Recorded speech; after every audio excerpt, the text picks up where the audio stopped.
দর্শক বন্ধু, আজ আমি একটা 32 সাইজের ব্লাউজ দিয়ে 38 সাইজ ব্লাউজ করলাম। কি করে করলাম, কোথায় বাড়ালাম, কোথায় কমালাম, চলো তোমাদের সঙ্গে শেয়ার করি।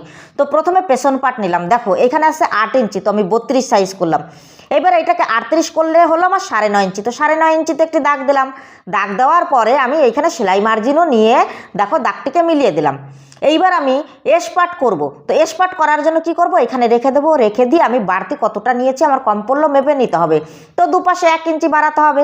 তো 1 ইঞ্চি বাড়িয়ে দিয়ে দুপাশেই দেখো সেম এস পার্টটা আমি হুবাহু এঁকে নেব, যেমনটা আছে তেমনটা।